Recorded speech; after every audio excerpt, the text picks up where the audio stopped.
அடுத்தபடியாக கண்ணியமிக்க புரசைவாக்கம் ஜாமியா மஸ்ஜிதினுடைய தலைமை இமாம் மௌலானா மௌலவி அல்ஹாஜ் KA நிசாமுத்தீன் ஹஸ்ரத் கிப்லா அவர்கள் நமக்கு முன்னால் கருத்துரை வழங்குவார்கள். அல்ஹம்துலில்லாஹி நஹ்மதுஹு வ நஸ்தஈனுஹு வ நஸ்தக்ஃபிருஹு வ நு'மினு பிஹி வ நதவக்கலு அலைஹி வ நஊது பில்லாஹி மின் ஷுரூரி அன்ஃபுஸினா வ மின் ஸய்யிஆத்தி அஅமாலினா من يهده الله فلا مضل له ومن يضلله فلا هادي له ونشهد أن لا إله إلا الله وحده لا شريك له ونشهد أن سيدنا محمدا عبده ورسوله أرسله الله بالحق بشيرا ونذيرا وداعيا إلى الله بإذنه وسراجا منيرا أما بعد فقد قال الله تعالى في كلامه القديم أعوذ بالله من الشيطان الرجيم بسم الله الرحمن الرحيم والسابقون الأولون من المهاجرين والأنصار والذين اتبعوهم بإحسان رضي الله عنهم ورضوا عنه صدق الله العظيم. மதிப்பிற்கும் மரியாதைக்கும் உரிய இந்த மஜ்லிஸின் தலைவர் ஹஜ்ரத் அவர்களே, சங்கைக்குரிய பெரியோர்களே, சகோதரர்களே, மாணவர்களே, நேற்றைய தினத்திலிருந்து பல்வேறு விஷயங்கள் எது சம்பந்தமாக இந்த மாநாடு கூட்டப்பட்டு இருக்கின்றதோ அது தொடர்பான பல விஷயங்கள் உங்களுடைய இதயங்களிலே பதிக்கப்பட்டு இருக்கின்றன. பொதுவாக எனக்கு கொடுத்த தலைப்பு சஹாபாக்களை பற்றி சொல்ல வேண்டும் என்பதாக. நேற்று பேசியவர்கள் எல்லோருமே சஹாபாக்களை பற்றி சொன்னார்கள். ஏனென்று சொன்னால், சஹாபாக்களை எந்த அளவுக்கு நாம் உயர்வாக மதிக்கின்றோமோ, நம்புகின்றோமோ, அந்த அளவுக்குத்தான் இந்த தீனுடைய விஷயத்திலே நாம் பிடிப்புள்ளவர்களாக, நடைமுறைப்படுத்தக்கூடியவர்களாக ஆக முடியும். ஆகவே சஹாபாக்கள் எப்படிப்பட்ட உயர்வு பெற்றவர்கள் என்பதை நாம் முதலாவதாக தெரிந்து கொள்வது கட்டாயமாகும். எனக்கு முன்னால் பேசிய தலைவர் ஹஜ்ரத் அவர்களும் சஹாபாக்களை பற்றித்தான் சில விஷயங்களை சொன்னார்கள். எத்தகைய உயர்வானவர்கள், எப்படிப்பட்ட நம்பிக்கைக்குரியவர்கள் என்பதை சொன்னார்கள். அல்லாஹ் தஆலா குர்ஆனிலே சஹாபாக்களை பற்றி நிறைய புகழ்ந்துரைகளை சொல்லி காட்டுகின்றார். முஹம்மதுர் ரசூலுல்லாஹ் என்ற தொடரிலே வரக்கூடிய அந்த ஆயத்திலே அல்லாஹுடைய முஹம்மது ஸல்லல்லாஹு அலைஹி வஸல்லம் அல்லாஹுடைய தூதர் என்று அல்லாஹ் தஆலா சொல்லிவிட்டு அடுத்து சஹாபாக்களை பற்றித்தான் அங்கே சொல்லுகின்றான். வல்லதீன மஅஹு அஷித்தாஉ அலல் குஃபாரி ருஹமாஉ பைனஹும். அவருடன் இருக்கக்கூடியவர்கள், அந்த ரசூலுடன் இருக்கக்கூடியவர்கள் சஹாபாக்கள், தங்களுக்கு மத்தியிலே பாச பிணைப்புள்ளவர்களாக அவர்கள் இருப்பார்கள். குஃபார்களின் மீது மிக கடுமையானவர்களாக இருப்பார்கள். அதாவது அவர்களுடைய விஷயத்திலே, தங்களுக்கு மத்தியிலே இருக்கக்கூடிய விஷயத்திலே மிகப்பெரிய பாசம் உடையவர்களாக இருப்பார்கள் ஒருவருக்கொருவர். ஆனால் தீனை ஏற்றுக்கொள்ளாதவர்களுடைய விஷயத்திலே ரொம்ப கடுமையானவர்களாக இருப்பார்கள். இது அவர்களுடைய ஈமானுடைய கமாலியத்தை, பரிபூர்ண தன்மையை சொல்லி காட்டக்கூடியதாக இருக்கின்றது என்பது எல்லா உலமாக்களுடைய விளக்கமாகும். தராஹும் ருக்கான் சுஜ்ஜதா, அடுத்து அல்லாஹ் தஆலா சொல்லுகின்றான். இது அவர்களுடைய அமல்களுடைய கமாலியத்தை சொல்லி காட்டக்கூடியது. அவர்கள் பெரும்பாலான நேரங்களை பார்த்தால் தொழுது கொண்டிருப்பார்கள். அவர்களை ருகூ செய்யக்கூடியவர்களாக, சுஜூ செய்யக்கூடியவர்களாக காணுவீர்கள் என்று சொன்னால் பெரும்பாலும் தொழுகையுடைய நிலையிலே அவர்களை காணலாம். உலகத்தினுடைய காரியங்கள் போக மீதி உள்ள நேரங்களிலெல்லாம் தொழுகையிலே ஈடுபட்டு இருப்பார்கள். பல சஹாபாக்களை பற்றி உள்ள வரலாறுகள் நமக்கு தெரியும். யப்தகூன ஃபضلا மின் அல்லாஹ் என்ற அந்த வாசகம், அல்லாஹ்வின் புறத்திலிருந்து வரக்கூடிய அவனுடைய கருணையை அவர்கள் தேடிக்கொண்டிருப்பார்கள் என்று வரக்கூடிய அந்த வாசகம் சஹாபாக்களுடைய இஹ்லாஸை சுட்டிக்காட்டக்கூடியதாக அமைந்திருக்கின்றது. ஒரு மூமினான மனிதருக்கு நிரப்பமான மூமினாக ஆக வேண்டும் என்று சொன்னால் 3 காரியங்கள் தேவை. ஒன்று, ஈமான் நிரப்பமாக இருக்க வேண்டும். இன்னொன்று அமல் இருக்க வேண்டும், மூன்றாவது அமலிலே இஹ்லாஸ் என்பது இருக்க வேண்டும். அந்த மூன்றையும் இந்த வரிகளிலே அல்லாஹ் தஆலா சுட்டி காட்டுகின்றான் சஹாபாக்களை பற்றி. அப்படிப்பட்ட உயர்வான நிறைய விஷயங்கள் அவர்கள் தௌராத்திலே அவர்களை பற்றி எப்படி சொல்லப்பட்டு இருக்கின்றது, இஞ்சியிலே அவர்களை பற்றி எப்படி சொல்லப்பட்டு இருக்கின்றது என்றெல்லாம் அந்த ஆயத்திலே தொடரிலே அல்லாஹ் தஆலா சொல்லி காட்டுகின்றான். நீண்ட விளக்கங்களுக்குரியது. சஹாபாக்கள் மிக உயர்ந்தவர்கள், அவர்கள் கட்டாயமாக அவர்களை பின்பற்ற வேண்டும் என்பதாக ரசூலுல்லாஹி ஸல்லல்லாஹு அலைஹி வஸல்லம் அவர்கள் சொல்லித் தந்த ஹதீசுகள் ஏராளமாக இருக்கின்றன. அல்லாஹ் குர்ஆனிலே இன்னும் அவருடைய ஈமானை பலப்படுத்தி சொல்லும் பொழுது அன்ஸலல்லாஹு ஸகீனத்துஹு அலா ரசூலிஹி வ அலல் முஃமினீன், அல்லாஹ் தஆலா தன்னுடைய ஸகீனத் என்ற அந்த நிம்மதியான ஒரு சூழ்நிலையை மனிதனுக்கு ஸகீனத் என்பது கொடுக்கப்பட்டு விட்டால் அவன் மிகப்பெரிய பாக்கியம் பெற்றவனாக ஆகிவிடுகின்றான். இந்த உலகத்தில் எப்படி வாழ வேண்டும் என்பதை கண்டுகொள்ளக்கூடிய ஒரு அற்புதமான மனோதிடம், மனோ அறிவு அந்த மனிதனுக்கு முழுமையாக கிடைத்து விடுகின்றது. அந்த ஸகீனத்தை அல்லாஹ் தஆலா சொல்லுகின்றான், அன்ஸலல்லாஹு ஸகீனத்துஹு அலா ரசூலிஹி, தன்னுடைய ரசூலின் மீது அந்த ஸகீனத்தை இறக்கி வைத்தான். வ அலல் முஃமினீன், முஃமின்களுக்கு உறுதிப்படுத்தினான். சஹாபாக்களை பற்றி அல்லாஹ் சொல்லும் பொழுது தக்வாவுக்கு சொந்தக்காரர்கள் அவர்கள் இருக்கின்றார்கள். வகானு அஹக்க பிஹா வ அஹ்லஹா அல்ஸமஹும் கலிமத்தத் தக்வா என்ற வாசகமே சஹாபாக்களுடைய உயர்வை, அவர்களுடைய தக்வாவை சுட்டிக்காட்டுவதற்கு போதுமானது. அடுத்தும் உறுதிப்படுத்தக்கூடிய நிலையிலே அல்லாஹ் சொல்லுகின்றான், வகானு அஹக்க பிஹா வ அஹ்லஹா, அந்த தக்வாவுக்கு தகுதி பெற்றவர்களாகவும் அதற்கு உரியவர்களாகவும் அவர்கள் இருந்தார்கள் என்று அல்லாஹ் தஆலா குறிப்பிடுகின்றார். அப்படிப்பட்டவர்கள் சஹாபாக்கள். அதனால்தான் ரசூலுல்லாஹி ஸல்லல்லாஹு அலைஹி வஸல்லம் அவர்கள் சில சஹாபாக்களுக்கு தனிப்பட்ட விசேஷமான அந்தஸ்தை தந்து இந்த உலகத்திலேயே அவர்களுக்கு சர்டிபிகேட் வழங்கி இருக்கின்றார்கள், சான்றுகளை தந்திருக்கின்றார்கள். என்னென்னார் சொர்க்கத்திற்குரியவர்கள், அஷரத்துல் முபஷ்ஷரா என்பது தெரியும், 10 சஹாபாக்கள் சொர்க்கத்திற்குரியவர்கள் என்று சான்று வழங்கி இருக்கின்றார்கள். அது 10 பேர் மட்டும் அல்ல, இது மொத்தமாக சொல்லப்பட்ட ஒரே ஒரு ஹதீஸில் வரக்கூடிய விஷயம். ஆனால் பல இடங்களிலே பல நேரங்களிலே ரசூலுல்லாஹி ஸல்லல்லாஹு அலைஹி வஸல்லம் அவர்கள் என்ன சஹாபி சொர்க்கத்திற்குரியவர், இவர் சொர்க்கவாசி என்றெல்லாம் ஸல்லல்லாஹு அலைஹி வஸல்லம் அவர்கள் சொல்லி இருக்கின்றார்கள். இன்னும் சொல்ல போனால் அந்த முஹம்மதுர் ரசூலுல்லாஹ் என்ற தொடரிலே வரக்கூடிய கடைசி ஆயத்து என்ன, லஹும் மக்ஃபிரத்துன் வ அஜ்ருன் அலீம், அவர்களுக்கு சஹாபாக்களுக்கு, வேற யாரையும் குறிக்காதது, லஹும் அவர்களுக்கு சஹாபாக்களுக்கு மக்ஃபிரத்து உண்டு, மன்னிப்பு உண்டு, அஜ்ர அஸீம் மகத்தான நற்கூலி உண்டு, மன்னிப்பும் மகத்தான நற்கூலியும் உண்டு. அல்லாஹ் தஆலா யாருடைய விஷயத்திலே மக்ஃபிரத் உண்டு, அஜ்ர அஸீம் என்பது உண்டு என்று அல்லாஹ் தஆலா சொல்லிவிட்டான், அவர்கள் யார்? இங்கே லஹும் என்று சொல்லப்படுவது சஹாபாக்களிலே குறிப்பிட்ட சிலரை அல்ல, எல்லா சஹாபாக்களையும் சொல்லுகின்றார்கள். லஹும் அவர்களுக்கு, அந்த சஹாபாக்களுக்கு. ஏன்னா ஸல்லல்லாஹு அலைஹி வஸல்லம் அவர்களோடு யார் யார் இருந்தார்களோ அவர்கள் எல்லாம் அதற்குள்ளே அடக்கம். அவர்களுக்கு மக்ஃபிரத்தும் அஜ்ர அஸீம் உண்டு என்று சொல்லும்போது அவர்கள் அனைவருமே சொர்க்கவாசிகள் என்று பொருள். அதனால 10 சஹாபாக்கள் மட்டும் சொர்க்கவாசிகள் என்பதல்ல, அல்லது வேறு சில சஹாபாக்களை குறிப்பிட்ட ரசூலுல்லாஹி ஸல்லல்லாஹு அலைஹி வஸல்லம் அவர்கள் இவர் சொர்க்கவாசி என்று சொல்லி காட்டினார், அவர்கள் மட்டுமல்ல, ஒட்டுமொத்தமாக எல்லா சஹாபாக்களும் சொர்க்கத்திற்குரியவர்கள் என்பதை லஹும் மக்ஃபிரத்தும் வ அஜ்ருன் அஸீம் என்ற ஆயத்து விவரிக்கின்றது என்று தப்சீர்களிலே எல்லா தப்சீர்களிலும் குறிப்பிடுவார்கள் உலமாக்கள். அப்படிப்பட்ட அற்புதமான தன்மைகள் உடையவர்கள் சஹாபாக்கள் என்பதை அல்லாஹ் தஆலா குர்ஆனிலே நெடுகிலுமே சொல்லி காட்டுகிறான். பல இடங்களிலே பல விஷயங்கள் சொல்லப்பட்டு இருக்கின்றன.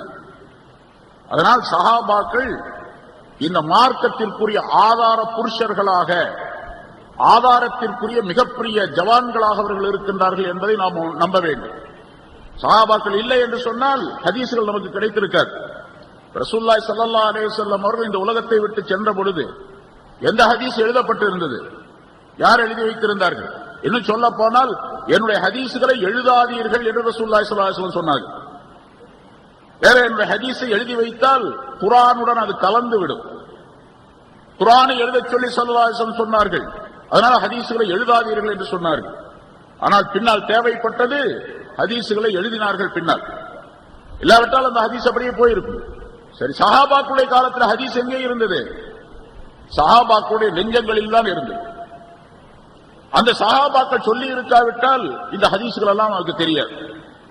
எத்தனை லட்சக்கணக்கான ஹதீசுகள் என்று சொல்லப்படுகின்றனவோ அவை அனைத்தும் சஹாபாக்களுடைய நெஞ்சங்களிலே இருந்து பெயர்த்தெடுக்கப்பட்டவை.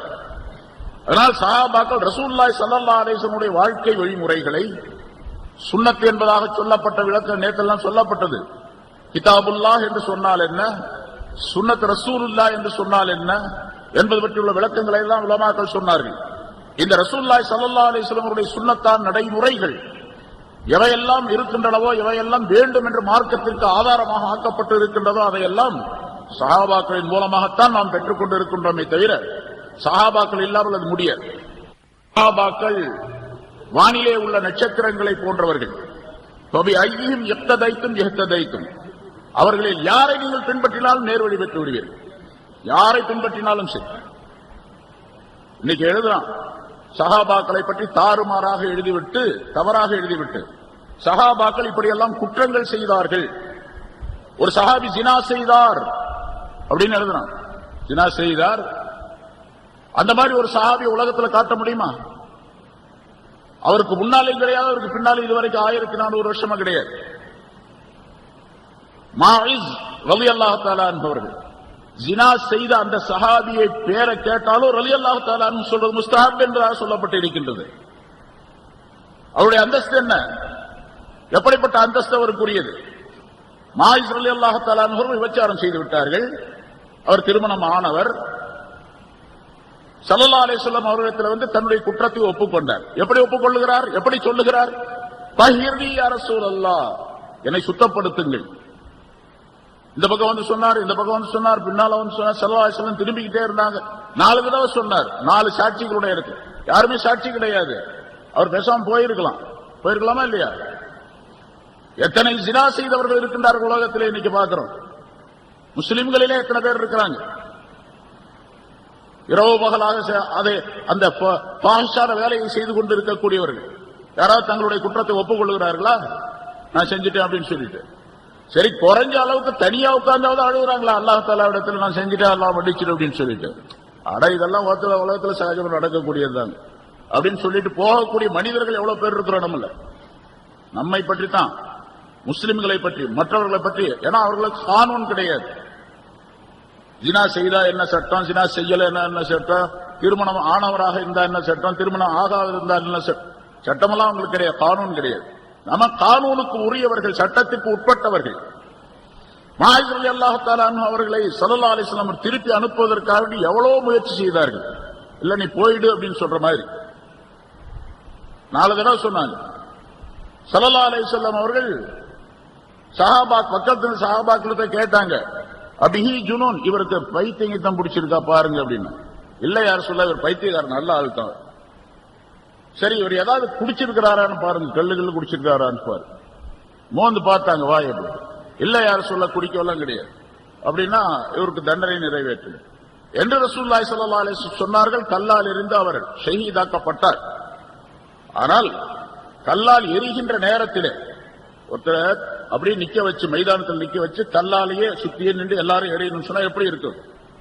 ஒரே தடவையில வெட்டி போட்டா பிரச்சனை இல்ல, ஒரே தடவையில ஷூட் பண்ணிட்டா பிரச்சனை இல்ல. கல்லாலேயே அடிச்சு சாகடிக்கணும்னு சொன்னா எப்படி இருக்கும் அந்த நிலை அப்படிங்கறத நம்ம கவனிக்கணும். அப்போ ஜினா எவ்வளவு பெரிய கடுமையான குற்றம் அப்படிங்கறதிலிருந்து வெளிப்படுத்தப்படுகின்றது. சரி, கல்லால் அடிக்கப்படுகின்றது. அவர் அடி தாங்க முடியும். அவர் தான் சொன்னாரு, தஹீர்னி, என்னை சுத்தப்படுத்துங்கன்னு சொன்ன, என்ன கல்லால் அடிங்கன்னு சொல்றாரு. சுத்தப்படுத்துங்கன்னா என்ன கல்லால் அடி. சரி, அடிச்சாங்க. அவர் தான் சொன்னாரு, அடிச்சாங்க, அடிக்கிறாங்க, ஓடுற அடி தாங்க முடியாம, வலி தாங்க முடியாம ஓடுறார். ஓடுகின்றவரை பிடித்து இழுத்துக் கொண்டு வைத்து அடித்தார்கள். ஹஜ்ரத் உமர் ரலியல்லாஹு தஆலா அவர்கள் அடிச்சு ஷஹீதாக்கிட்டாங்க. ஸல்லல்லாஹு அலைஹி வஸல்லம் அவர்களிடத்தில் சொல்லப்பட்டது, இந்த மாதிரி அடிக்கும் போது ஓடுறாரு, அவரு பிடிச்சி இழுத்துட்டு வந்து அடிச்சோம் அப்படின்னு சொல்லி. ஸல்லல்லாஹு அலைஹி வஸல்லம் சொன்னாங்க, ஓடியவரை நீங்க அப்படியே விட்டுருக்க கூடாதா அப்படின்னாங்க. ஸல்லல்லாஹு அலைஹி வஸல்லம் அவர்களுக்கு எவ்வளவு இரக்க குணம் அப்படிங்கறதும் தெரியுது அதுல இருந்து. அல்லாஹ் தஆலா அவருடைய பாவத்தை மன்னித்து விட்டான் அப்படிங்கறதும் தெரியுது அதுல இருந்து. இன்னொன்னு சொன்னாங்க, ரொம்ப அற்புதமான விஷயம் அவர்களை பற்றி சொன்னாங்க. எப்படிப்பட்ட தௌபா அவர் செய்து விட்டார் என்று சொன்னால், அந்த தௌபாவை இந்த ஹிஜாஸ் பகுதியிலே உள்ள அரபு நாட்டில் உள்ள எல்லா பாவிகளுக்கும் பங்கு போட்டு கொடுத்தாலும் அவருடைய தௌபாவெல்லாம் பாவங்கள் எல்லாம் மன்னிக்கப்பட்டுவிடும். அப்படிப்பட்ட தௌபா செய்து விட்டார் அப்படின்னு சொன்னார். சாதாரணமா சொல்றான் அவர் ஜினா செஞ்சாரு அப்படின்னு சொல்லிட்டு சாதாரணமா சொல்றான். ஒரு சஹாபி ஜினா செஞ்சாரு, அது ரசூலுல்லாஹ்வுடைய காலத்திலே செஞ்சிருக்கார். ரசூலுல்லாஹ்வுக்கு அதை பக்குவப்படுத்தக்கூடிய ஆற்றல் ரசூலுல்லாஹ்வுக்கே கிடையாது அப்படிங்க. ரசூலுல்லாஹ்வுக்கே பக்குவப்படுத்தக்கூடிய ஆற்றல் ரசூலுல்லாஹ்வுக்கு கிடையாது. ஒரு சஹாபி ஜினா செய்தார், அதை பக்குவப்படுத்தக்கூடிய தன்மை, அது ஆற்றல் ரசூலுல்லாஹி ஸல்லல்லாஹு அலைஹி வஸல்லம் அவர்களுக்கு இல்லை என்று சொன்னால் அவனை விட கொடியவன் யார் இருக்கிறார்? அப்படிப்பட்டவன் கேள்வி கேட்டுக்கிட்டு இருக்கிறான், சொல்லிக்கிட்டு இருக்கிறான், அதை பின்பற்றி கொண்டிருக்கின்றார்கள். நபிகள் நாயகம் ஸல்லல்லாஹு அலைஹி வஸல்லம் அவர்களால் பயிற்றுவிக்கப்பட்டவர்களின் உள்ளங்களையே நபிகள் நாயகம் அவர்களால் பக்குவப்படுத்த இயலவில்லை. ரசூலுல்லாஹ் அல்லாஹ் சொல்றான், வயுஸக்கீஹும் வயுஅல்லிமுஹுல் கிதாப வல் ஹிக்மத் வயத்லூ அலைஹிம் ஆயாத்திஹி வயுஸக்கீஹும் வயுஅல்லிமுஹுல் கிதாப. அவர்களை, இந்த மக்களை பரிசுத்தப்படுத்துவதற்காக தான் உங்களை நபியா அனுப்பியிருக்கிறேன் அல்லாஹ் சொல்றான். இவன் சொல்றான், நபிகள் நாயகம் அவர்களால் பயிற்றுவிக்கப்பட்டவர்களின் உள்ளங்களையே நபிகள் நாயகம் அவர்களால் பக்குவப்படுத்த இயலவில்லை. தவறான வழியில் சென்று விடாமல் அவர்களின் உள்ளங்களை தமது கட்டுப்பாட்டுக்குள் கொண்டு வர முடியவில்லை. இதனால் தான் வந்த வழியே சிலர் திரும்பி விட்டார்கள், முர்த்ததாயிட்டாங்க. அப்ப ரசூலுல்லாஹ்வுக்கு கட்டுப்படுத்தக்கூடிய தன்மை இல்லை, அதனால போயிட்டாங்க. அதனால அவர் ஜினா செஞ்சாரு, அதனால அவர் குற்றம் புரிந்தார், அதனால திருடினார். ஒரு சஹாபி திருடினாரு, கையை வெட்டினாங்க. ஒரு பெண்மணி ஜினா செய்தார், கல்லால் அடித்து கொலை செய்தார்கள், ஷஹீதாக்கினார்கள்.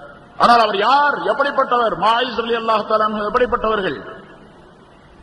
இன்னைக்கு உலக வரலாற்றில் யாராவது ஒரு ஆளை காட்டுங்க அதுக்கு பின்னால. அவர் தன்னுடைய குற்றத்தை ஒப்புக்கொண்ட மாதிரி, அதே மாதிரி அடுத்த ரசூலுல்லாஹி ஸல்லல்லாஹு அலைஹி வஸல்லம் அவருடைய காலத்திலே குற்றத்தை ஒப்புக்கொண்ட மாதிரி ஜினா செய்த யாராவது ஒருவர் 1400 சொச்சம் வருஷங்களிலே யாராவது ஒருவர் ஒரு காசி இடத்திலே வந்து, இஸ்லாமிய ஆட்சியா இருக்கட்டும் இல்லாம இருக்கு, வந்து சொல்லி தன்னுடைய குற்றத்தை ஒப்புக்கொண்ட ஒரு ஆளை காட்டுங்க பாருங்க. அப்ப மாயிஸ் ரலியல்லாஹு தஆலா எப்படிப்பட்டவர்கள்? அந்த சஹாபியிடத்திலும் நமக்கு படிப்பினை இருக்கின்றது. அந்த சஹாபியிடத்திலும் அல்லாஹ் தஆலாவுடைய அற்புதமான தன்மைகள் நிறைந்திருக்கின்றன. ரசூலுல்லாஹி ஸல்லல்லாஹு அலைஹி வஸல்லம் அவர்கள் சொன்ன, லா தசுப்பு அஸ்ஹாபி, என்னுடைய சஹாபாக்களை திட்டாதீர்கள், என்னுடைய சஹாபாக்களை திட்டாதீர்கள். எப்படிப்பட்ட சஹாபாக்கள் என்று சொன்னால், அவர்களை ஃபலவ் அன்ன அஹதக்கும் அன்ஃபக மிஸ்ல உஹதின் ஸஹபா, உங்களிலே யாராவது ஒருவர் உஹது மலையளவு தங்கத்தை செலவு செய்தாலும், அவர்களிலே ஒருவர், சஹாபாக்களிலே ஒருவர் 2 கை நிறைய தானியத்தை அள்ளி கொடுத்ததனுடைய நன்மையை பெற முடியாது. வலா நசீஃபா, பாதியை கூட பெற முடியாது. ஒரு பிடி கோதுமை கொடுத்தார் அவர், அதற்கு என்ன நன்மை அல்லாஹ் தஆலாவிடத்தில் பதிவு செய்யப்பட்டதோ அந்த நன்மை உஹது மலை அளவுக்கு தங்கத்தை கொண்டு வந்து கொடுத்தாலும் கிடைக்காது நமக்கு என்று சொன்னால் சஹாபாக்களுடைய சிறப்பு எவ்வளவு பெருசு. அந்த சஹாபாக்கள் தான் இந்த மார்க்கத்திற்கு ஆதார புருஷர்களாக, மனிதர்களாக ஆக்கப்பட்டனர். அவர்கள் தான் மனிதர்கள். மனிதர்கள் என்ன? அல்லாஹ் தஆலா குர்ஆனில் இப்படிதான் சொல்றார், ரிஜாலுன், அவர்கள் தான் மனிதர்கள். லா துல்ஹீஹிம் திஜாரத்துன், எந்த வியாபாரம் வலாபயன் கொடுக்கல் வாங்கலோ அல்லாஹ்வுடைய திக்ரை விட்டும் அவர்களை தடை செய்து விடாது, திசை திருப்பி விடாது. நமக்கு எத்தனை திசை திருப்புதல், தொழுகிறதே இல்லை, தொழுகிறதிலும் கூட அறகுறை, தொழுகிறதிலும் கூட தவறான முறையிலே தொழுதல், தொழுகையிலும் அலட்சியம், தொழுகையிலே சட்டங்களை பேணுவது கிடையாது. இப்படித்தான் தொழ வேண்டும் என்று சொன்னால் எப்படி வேண்டுமானாலும் தொழலாம் என்று சொல்லிக் கொண்டு தொழக்கூடியவர்கள் இவங்க சஹாபாக்களை விமர்சிக்கின்றார்கள், சஹாபாக்களை குற்றம் காணுகின்றார்கள் என்று சொன்னால் எவ்வளவு பெரிய பைத்தியகாரத்தனமான விஷயம், எவ்வளவு படு மோசமான விஷயம், எவ்வளவு பயங்கரமான மனிதர்கள் இவர்கள் அப்படிங்கிறத நீங்க கவனத்தில் கொள்ள வேண்டும். அதற்கு ஒரு கூட்டம் இருந்துகிட்டு தான் இருக்கு, சேர்ந்துகிட்டு தான் இருக்கிறாங்க. பெரிய ஆச்சரியமான விஷயம் அது. ஆக சஹாபாக்கள் மிக உன்னதமானவர்கள். நிறைய நூற்றுக்கணக்கான ஹதீசுகள் இருக்கின்ற ரசூலுல்லாஹி ஸல்லல்லாஹு அலைஹி வஸல்லம் சஹாபாக்களை பற்றி சொல்லி காட்டுகின்றார்கள். சஹாபாக்களை திட்டக்கூடாது என்று சொன்னால் சஹாபாக்களை விமர்சனம் செய்யக்கூடாது. அவங்க அப்படிப்பட்டவங்க, இப்படிப்பட்டவங்க, அப்படி செஞ்சிட்டாங்க, அதான் திட்டுறதுன்னு அர்த்தம். திட்டுறதுன்னா என்ன அர்த்தம்? நேரடியா நீ கொள்ளையில போக, நாசமா போக அப்படின்னு திட்டுறதா? அப்படி அர்த்தம் அல்ல. ஸல்லல்லாஹு அலைஹி வஸல்லம் ஒரு ஹதீஸ்ல சொல்லுகின்றார்கள், உங்களிலே ஒருவர், உங்களிலே எவரும் தன்னுடைய தாய் தந்தையரை பெற்றோரை திட்ட வேண்டாம் அப்படின்னு சொன்னாங்க. நீங்க நிறைய திட்டுறாங்க. சஹாபாக்களுடைய காலத்துல பெற்றோரை திட்டுவது அப்படின்னு சொன்னால் பெரிய ஆச்சரியமான விஷயம். ஒருவர் கேட்டார், ஒரு சஹாபி கேட்டார், யார ரசூலுல்லாஹ் இது என்ன ஆச்சரியமா இருக்கு, யாராவது ஒரு மனிதன் தன்னுடைய பெற்றோரை திட்டுவானா அப்படின்னு ஆச்சரியப்பட்டு கேட்டார். ஸல்லல்லாஹு அலைஹி வஸல்லம் ஒரு விளக்கம் சொன்னார்கள். இல்லை, ரெண்டு பேருக்கு மத்தியில் சண்டை வரும்போது, பிரச்சனை வரும்போது, ரெண்டு முஸ்லிமான மனிதர்கள் ரெண்டு பேர், நீ அவனுடைய தந்தையை திட்டுகின்றாய், அவருடைய தந்தையை நீ திட்டுகின்றாய். உங்க அப்பா தெரியாத எனக்கு, உங்க அப்பா எனக்கு விஷயம் தெரியாத எனக்கு அப்படின்னு சொல்ற. அவன் என்ன பண்ணுவான்னு கேட்டா உன்னுடைய தகப்பனாரை திட்டுவான். நீ அவனுடைய தகப்பனாரை திட்டும் பொழுது அவன் உன்னுடைய தந்தையை திட்டுவான். அப்ப உன்னுடைய தந்தையை அவன் திட்டியதற்கு காரணமே நீதான் அப்படின்னு சொன்னா நீதான் உன்னுடைய தந்தையை திட்டுகிறாய்னு அர்த்தம். அதுபோல சஹாபாக்களை திட்டாதீர்கள் அப்படின்னு சொன்னா சஹாபாக்களை விமர்சிக்க கூடாது. சாதாரணமான விஷயங்கள். சஹாபாக்களை திட்டக்கூடிய அளவுக்கு வேறு யாரிடத்தும் சில விஷயங்களை சொல்லிவிடவும் கூட கூடாது. சஹாபாக்களை குறை காணக்கூடிய அளவுக்கும் சொல்லிவிடக் கூடாது.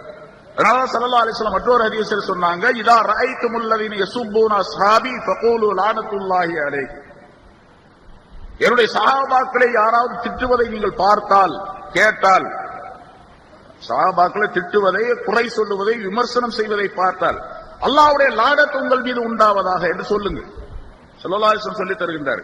இப்ப இவன் சொல்லிட்டு இருக்கிறான், ஒரு கூட்டம் சொல்லிட்டு இருக்குது, சஹாபாக்களை விமர்சனம் செய்து கொண்டிருக்கின்றார்கள். சஹாபாக்களும் விமர்சனத்திற்கு உள்ளாக்கப்பட்டவர்கள் தான், அப்பாற்பட்டவர்கள் அல்ல அப்படின்னு சொல்லிட்டு இருக்கிறார்.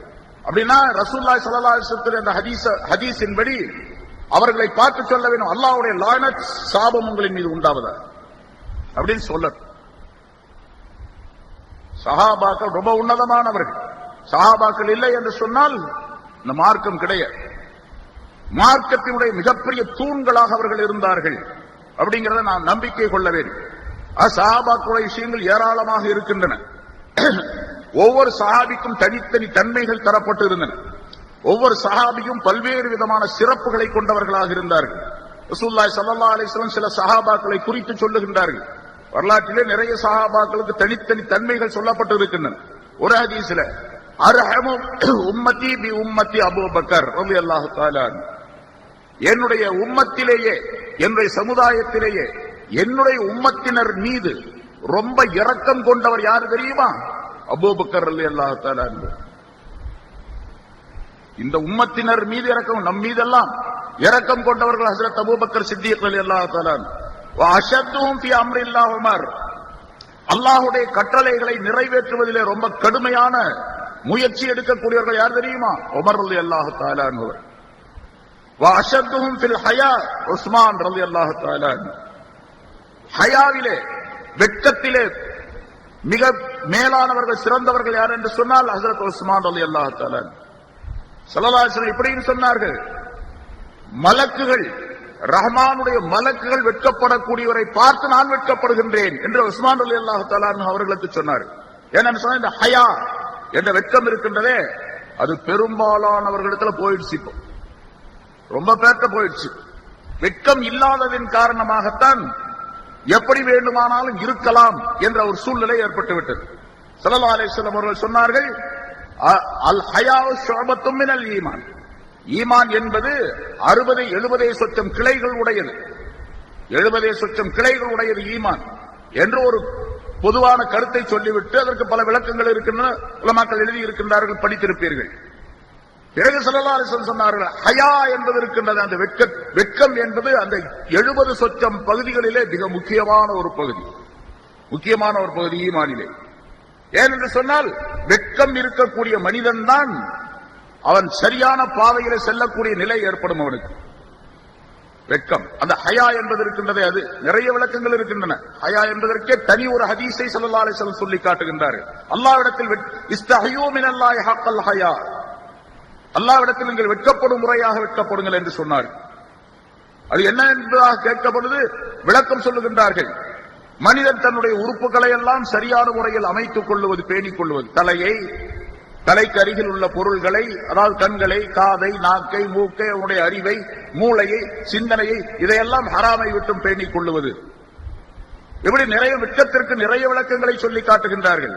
அந்த வெட்கம் முழுமையாக இருந்தது ஹஜ்ரத் உஸ்மான் ரலியல்லாஹு தஆலா அன்ஹு அவர்களிடத்திலே. வஇல்லம் தஸ்தஹி ஃபஃஅல் மா ஷி'த, உனக்கு வெட்கம் இல்லை என்று சொன்னால் நீ எதை வேண்டுமானாலும் செய்து கொள் என்பதாக சொல்லுகின்றார்கள். இன்னைக்கு நிறைய பார்க்கிறோம், பெரியவர்கள் வயது முதிர்ந்தவர்களை மரியாதை தருவதில்லை. காரணம் கேட்டா அவனுக்கு வெட்கம் இல்லை. வயது முதிர்ந்தவர்களிடத்து எப்படி நடந்து கொள்ள வேண்டும் என்ற முறை ஸல்லல்லாஹு அலைஹி வஸல்லம் அவர்களால் சொல்லப்பட்டு இருக்கின்றது. அது தெரியாததின் காரணமாக, அதை தெரிந்தும் கூட அந்த வெட்கம் இல்லாததின் காரணமாக பல்வேறு விதமான தீமைகள் நடைபெறக்கூடிய சூழ்நிலை சமுதாயத்தில் பார்த்துக் கொண்டிருக்கின்றோம். குறிப்பாக சொல்ல போனா பெண்களிடத்தில் வெட்கம் இல்லை. பெண்களிடத்தில் வெட்கம் இல்லை.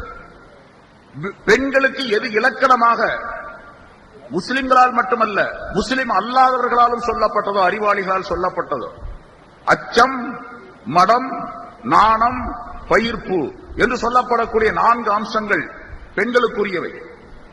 அவர்கள் அச்சப்பட்டு வாழ வேண்டும். எப்பொழுதுமே ஒரு அச்சமான ஒரு சூழ்நிலை இருக்கிறது. இப்படி 4 விஷயங்கள் பெண்களிடத்திலும் இப்பொழுது இல்லை.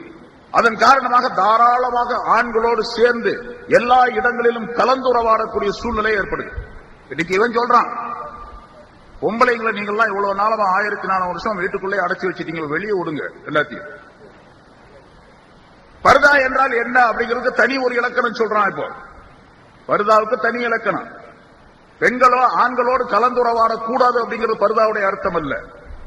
ஆகவே பயானுக்கு வரணுமா, இந்த பக்கம் 10 பேர் பெண்கள் உட்காருங்க, இந்த 10 பேர் ஆண்கள் உட்காருங்க. பொம்பளை பார்த்துக்கிட்டே இருக்கலாமா? தாராளமா பார்த்துக்கிட்டே இருக்கலாம். ஏன்னா முகம் மட்டும்தான் தெரியும், அதனால பாக்குறதுனால ஒன்னும் பிரச்சனை இல்லை. முகத்தை மூடவே கூடாது அப்படின்னு சொல்லி சொல்றோம். முகத்தை மூட வேண்டிய அவசியமே இல்லை. இன்னும் சொல்ல போனா இந்த மாதிரி கூட்டங்கள்ல அவருடைய நோட்டீஸ்களிலே போடப்படுகின்றது, குடும்பத்தோடு வாருங்கள் அப்படின்னு சொல்லி. குடும்பத்தோடு பிள்ளை குட்டையெல்லாம் தூக்கிட்டு எல்லாரும் வந்து இங்க உட்கார்ந்து குடும்பம் நடத்துங்க அப்படின்னு. இது மட்டுமா, கூட்டத்துக்கு பயானுக்கு மட்டும் இல்லங்க, ஆர்ப்பாட்டம் நடக்கின்றது குடும்பத்தோடு வாருங்கள் அப்படின்னு சொல்லி. சமீபத்தில் பார்த்தேன் தஞ்சாவூர்ல, பொம்பளை பாதி ஆம்பளை பாதி. பொம்பளையும் கத்தரா கொடி பிடிச்சுக்கிட்டு, உரிமைக்கு போராடுவோம், உரிமைக்கு குரல் கொடுப்போம் அப்படின்னு சொல்லிட்டு. என்னத்த உரிமை கொடுத்து குரல் இது பண்றாங்க? என்ன கிடைச்சிச்சு? தஞ்சாவூர்ல கூட்டம் நடந்துச்சு, அந்த உரிமை போராட்டம்.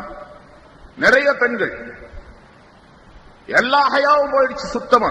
பெண்களிடத்திருந்த ஹயா பூரம். ஸல்லல்லாஹு அலைஹி வஸல்லம் அவருடைய மார்க்கத்தை சஹாபாக்கள் எப்படி சொன்னார்களோ, இமாம்கள் எப்படி வழி வகுத்து தந்தார்களோ அந்த முறைப்படிக்கு செய்வதுதான் இஸ்லாம் என்பதாக பேர். இவன் பேர் இருக்கிறது பேர் இஸ்லாமே கிடையாது. சொல்லிக் கொள்றாங்க, அப்படி நாங்க தான் இஸ்லாத்தை தூக்கி பிடிச்சுக்கிட்டு இருக்கிறோம் அப்படின்னு சொல்லி. இஸ்லாத்தை அதன் தூய வடிவில் சாகடிச்சுக்கிட்டு இருக்கிறோம். தூய வடிவில் காப்பாத்தல. சரி, சஹாபாக்கள் அத்தகைய உத்தம புருஷர்களாக அவர்கள் இருந்தார்கள். அதன் காரணமாக இது தீன் இன்று வரை நம்ம இடத்தில் வந்து சேர்ந்திருக்கின்றது. அதே போல சஹாபாக்கள் விஷயத்தை சொல்லுகின்றார்கள் என்று சொன்னால், சஹாபாக்கள் சொன்ன விஷயங்கள் அனைத்துமே ரசூலுல்லாஹி ஸல்லல்லாஹு அலைஹி வஸல்லம் சொன்னதுதான். ஸல்லல்லாஹு அலைஹி வஸல்லம் அவர்கள் சொன்ன விஷயத்தை விளக்கப்படுத்தி விவரப்படுத்தி சஹாபாக்கள் மக்களுக்கு தந்திருக்கின்றார்கள். சஹாபாக்கள் தாங்களாக சொல்ல கிடையாது எதையுமே. இப்ப ரசூலுல்லாஹி ஸல்லல்லாஹு அலைஹி வஸல்லம் அவர்கள் சொன்னது அல்லாஹ் தஆலா சொன்னது. நேற்றைய பயான் கூட, காலை பயான்ல மாலை பயான்ல விளக்கங்கள் உங்களுக்கு சொல்லப்பட்டது, எல்லாத்துக்கும் தெரிஞ்ச விஷயம் தான். சஹாபாக்கள் சொன்னது முழுவதுமே ரசூலுல்லாஹி ஸல்லல்லாஹு அலைஹி வஸல்லம் அவர்கள் சொன்னதுதான். சஹாபாக்களிடத்தில் ஸல்லல்லாஹு அலைஹி வஸல்லம் காலத்திற்கு பின்னாலே ஸல்லல்லாஹு அலைஹி வஸல்லம் அவர்களே அனுமதி கொடுத்திருக்கின்றார்கள். சஹாபாக்கள் சில விஷயங்களிலே ஆய்வு செய்து மக்களுக்கு தேவையான கருத்துக்களை சொல்ல வேண்டும் என்பதற்கு ஸல்லல்லாஹு அலைஹி வஸல்லம் அவர்களே அனுமதி கொடுத்திருக்கின்றார்கள். ஹஜ்ரத் உக்பத் இப்னு ஆமிர் ரலியல்லாஹு தஆலா அன்ஹு அவர்கள் என்ற ஒரு சஹாபி அறிவிக்கின்றார்கள், ஒரு மஜ்லிஸிலே நபி அவர்களோடு நாங்கள் உட்கார்ந்து இருந்தோம். 2 பேர் ஒரு வழக்கை கொண்டு வந்தார்கள். 2 பேருக்கு மத்தியில் ஏதோ ஒரு பிரச்சனை. ஸல்லல்லாஹு அலைஹி வஸல்லம் அவர்கள் என்னை கூப்பிட்டு, உக்பாவே, இந்த 2 பேர் என்ன சொல்றாங்கன்னு விசாரிச்சு கொஞ்சம் தீர்ப்பு சொல்லுவீராக, இக்லி பைனஹுமா, இவ்விருவருக்கும் மத்தியிலே தீர்ப்பு செய்வீராக என்று சொன்னார்கள்.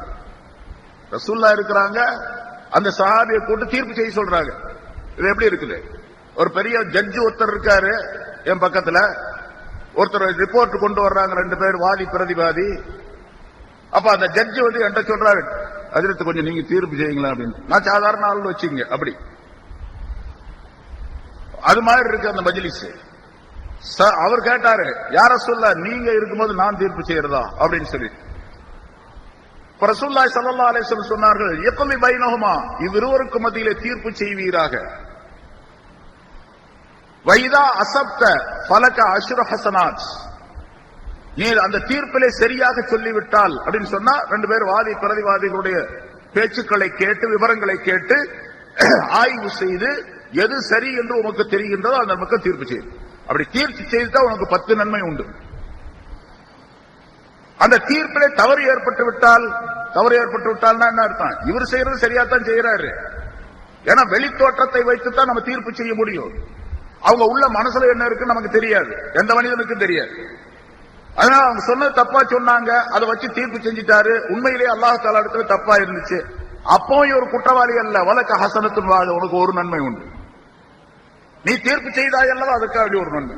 இப்ப ரசூலுல்லாஹி ஸல்லல்லாஹு அலைஹி வஸல்லம் உடைய காலத்திலேயே ஒரு சஹாபி இடத்திலே ஸல்லல்லாஹு அலைஹி வஸல்லம் அவர்கள் சொல்லி தீர்ப்பு செய்ய சொன்னார்கள் என்று சொன்னால் அந்த சஹாபி எவ்வளவு பெரிய எப்படிப்பட்ட அந்தஸ்துக்குரியவராக இருக்க முடியும்?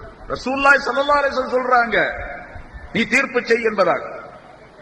அப்படிப்பட்ட அற்புதமான தன்மைக்குரியவர்களாக சஹாபாக்கள் இருக்கின்றார்கள். ஒரு யூதர்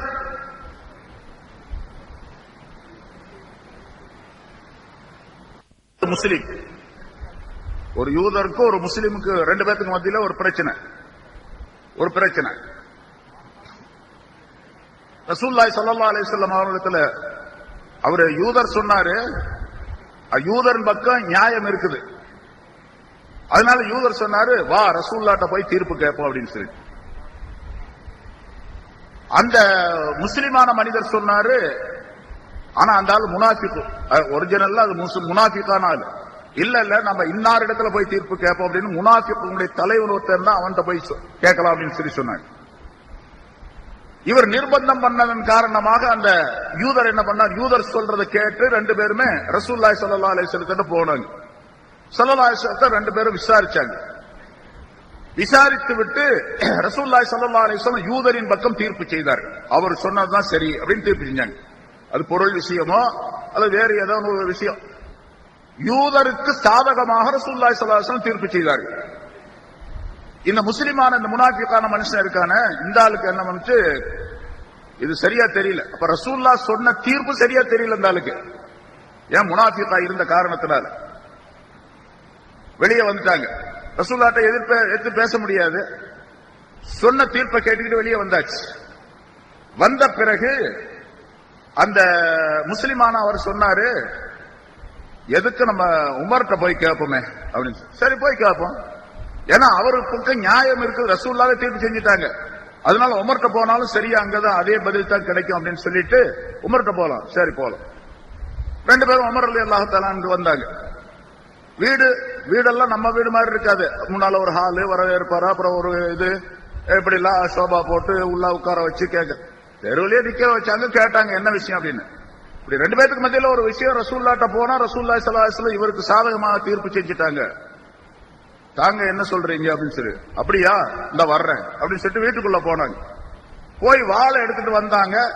அந்த முனாஃபிக்கான அந்த முஸ்லிமான மனிதன் ஒரே அடி, கழுத்து தனியா விழுந்துச்சு, தலை தனியா விழுந்துச்சு, முண்டம் தனியா விழுந்து. இந்த ஆள் பார்த்தாரு, நம்மளையும் போட்டுன்னு ஓடி போயிட்டு இருந்தாரு. சரி இப்ப வெட்டிட்டாங்க, அவரை கத்தல் செஞ்சுட்டாரு, அவரை கொலை செய்து விட்டார்கள் ஹஜ்ரத் உமர் ரலியல்லாஹு தஆலா அவர்கள். யார? அந்த முஸ்லிம் என்று சொல்லிக் கொண்டிருக்கக்கூடிய அந்த மனிதரை கொலை செஞ்சுட்டாங்க. ரசூலுல்லாஹி ஸல்லல்லாஹு அலைஹி வஸல்லத்துக்கு தெரிஞ்சிச்சு. என்ன இந்த மாதிரி அநியாயம் பண்ணிட்டீங்களா, ஒரு முஸ்லிமை கொலை செய்யலாமா அப்படின்னு சொன்னாங்க. நீ செய்தது சரி என்பதாக சொன்னார்கள். இன்னல்லாஹ ஜால அலா லிசானி உமர, இன்னல்லாஹ அதாவது ஜாலல் ஹக்க அலா லிசானி உமர வ கல்பிஹி, அல்லாஹ் தஆலா சத்தியத்தை உமருடைய நாவிலும் கல்விலும் வைத்திருக்கின்றான். உமருடைய நாவிலும் கல்விலும் சத்தியத்தை அல்லாஹ் தஆலா வைத்திருக்கின்றான் என்று சொன்னார். உமர் ரலியல்லாஹு தஆலா அந்த தீர்ப்பு செய்யறத ரசூலுல்லாஹ் ஒப்புக்கொண்டாங்க. ரசூலுல்லாஹ் ஒப்புக்கொண்டா அல்லாஹ் ஒப்புக்கொண்ட மாதிரி. எப்படிப்பட்ட தீர்ப்பு அது பாருங்க. ஏதாவது விசாரணை செஞ்சாங்களா? ஒண்ணுமே கேட்கல. போனாரு, வாள் எடுத்து வந்தாரு, ஆளை காலி பண்ணிட்டாரு. அவ்வளவு முடிஞ்சு போச்சு விஷயம். அப்போ உமருடைய பவர் எவ்வளவு அப்படிங்கறது அங்கே சொல்லப்படுகின்றது. அதே மாதிரி சஹாபாக்கள் ஏராளமான விஷயங்கள் இருக்கிற உமர் ரலியல்லாஹு விஷயத்தில் நேற்று கூட சொல்லப்பட்டது. அதாவது தராவீஹை சொல்லப்பட்டது, மற்ற விஷயங்கள் எல்லாம் உமர் ரலியல்லாஹு தஆலா அன்ஹு தராவீஹை மட்டும் ஏற்படுத்தல. தராவீஹ் 20 ரக்காத் உமர் ரலியல்லாஹு தஆலா அன்ஹு ஏற்படுத்தியது அப்படிங்கிறது அதை மட்டும் ஏற்படுத்தல. மார்க்கத்தில் நிறைய விஷயங்களை உமர் ரலியல்லாஹு தஆலா அன்ஹு சொல்லி இருக்கின்றார்கள். ஸல்லல்லாஹு அலைஹி வஸல்லம் உடைய காலத்திற்கு பின்னால் ஒரு மனிதன் மது அருந்தினான். மது அருந்தினால் என்ன தண்டனை? ரசூலுல்லாஹி ஸல்லல்லாஹு அலைஹி வஸல்லம் ஹதீஸ்ல தெளிவா கிடையாது. சஹாபாக்கள் சொல்லுகின்றார்கள், ஹதீஸ்ல குறிப்பிடப்பட்டு இருக்கின்றது, எங்களிலே யாராவது ஒருவர் மது அருந்தி விட்டால் அவர் கொண்டு வரப்படுவார். மது ஹராம் என்று சட்டம் வந்த பின்னால, அதுக்கு முன்னால வேற பிரச்சனை. சட்டம் வந்த பின்னாலே யாராவது ஒரு மது அருந்தினால் கொண்டு வரப்படுவார். ரசூலுல்லாஹி ஸல்லல்லாஹு அலைஹி வஸல்லம் விசாரணை செஞ்சு அவர் மது குடித்திருக்கிறார் என்று தெரிந்தால் எங்களிலே சிலர் அவரை அடிப்போம், கையால் அடிப்போம், சிலர் துணியை முறுக்கிக் கொண்டு அடிப்போம், சிலர் மிஸ்வாக்கு குச்சியினால் அடிப்போம். இப்படி பொத்து பொத்து 4-5 பேர் அடி பொத்து பொத்துன்னு போடுறது. எத்தனை அடிலாம் தெரியாது. அந்த பக்கம் வராலும் இந்த பக்கம் வராலும் இப்படி மாறி மாறி அடிச்சு ஓடும், இனிமேல் செய்யாது அப்படின்னு அனுப்பிடுவாங்க. அவ்வளவுதான். எத்தனை அடிலாம் கணக்கு இல்லை. சரி, அப்படி கணக்கு இல்லாம இருந்தா என்ன ஆகிறது? இப்ப கணக்கு இல்லாம இருந்தா என்ன ஆகிறது? இஸ்லாமிய ஆட்சி நடக்குன்னு வச்சுங்க. நாம எனக்கு வேண்டாத நிறைய பேர் இருப்பானுங்க. மது குடிச்சிட்டு வந்து நின்ற அப்படின்னு சொன்னா இவரை அடி அப்படின்னு சொன்னா ஒரே அடியில் சாவடிச்சு போடுவோம். அதான் சட்டம். அப்போ உமர் ரலியல்லாஹு தஆலாவுடைய காலத்தில் இது மாதிரி பிரச்சனை ஏற்பட்டுச்சு. மது அருந்தியவர்கள் சிலர் இருந்தார்கள், வந்தார்கள், கொண்டு வரப்பட்டது. இதுக்கு ஏதாவது முடிவு செய்ய வேண்டும் என்பதற்காக வேண்டி தங்களுடைய மஜ்லிஸில் இருந்த சஹாபாக்களிடத்தில் கேட்டார்கள், என்ன செய்யலாம், இதுக்கு ஒரு முடிவு தெரியணும், எத்தனை அடி அடிக்க வேண்டும் அப்படின்னு தெரியும். ஏன்னா திருமணம் ஆகாத ஒருவர் ஜினா செய்தால், விபச்சாரம் செய்தால் அவரை 100 கசையடி கொடுக்க வேண்டும் என்று அல்லாஹ் தஆலா குர்ஆனிலே சொல்லுகின்றான். அஸ்ஸானியத்து வஸ்ஸானி ஃபஜ்லிது குல்ல வாஹிதத்தின் மின்ஹுமா மிஅத ஜல்தா என்று அல்லாஹ் தஆலா சொல்லுகின்றார். 100 கசையடி. அதே மாதிரி ஒருவர் அவதூறு சொன்னால் 80 கசையடி கொடுக்க வேண்டும். ஒருவரை பற்றி ஆணோ பெண்ணோ ஒருவரை பற்றி அவதூறான விஷயத்தை சொன்னால் அவரை கொண்டு வந்து மஜ்லிஸில் 80 கசையடிகள் கொடுக்கப்பட வேண்டும். மஜ்லிஸ்ல ஆய்வு செய்ய ஆலோசனை செய்கின்றார்கள் உமர் ரலியல்லாஹு தஆலா அவர்கள். ஒவ்வொருத்தரும் ஒவ்வொரு கருத்தை சொன்னாங்க. கடைசியில உட்கார்ந்து இருந்தார் ஹஜ்ரத் அலி ரலியல்லாஹு தஆலா. வயசு கொஞ்சம் கம்மி. கடைசியாக கேட்டார்கள், அலியே உங்களுடைய அபிப்பிராயம் என்ன? ஹஜ்ரத் அலி ரலியல்லாஹு தஆலா அவர்கள் ஒரு ஆராய்ச்சி மூலமான விஷயத்தை சொன்னார், ஆராய்ச்சி பூர்வமான ஒரு விஷயத்தை சொன்னார்கள். ஒரு மனிதன் மது அருந்தினால் அவனுடைய மூளை கெட்டுவிடும், அவனுடைய சிந்தனை தடுமாறிவிடும். சிந்தனை தடுமாறிவிட்டால் நாவின் மூலமாக பேசக்கூடிய பேச்சுக்கள் எல்லாம் தடுமாற்றம் உடையதாக இருக்கும். குடிச்சவன் எப்படி பேசுறான் பாத்தீங்களா? நான் கூட பேசுவேன், ஆனா வேற மாதிரி நினைச்சுக்குவீங்க, அதெல்லாம் வேணாம். குடிச்சவன் எப்படி பேசுவான் அப்படின்னா எல்லாத்துக்கும் தெரியும், பேசலாம்.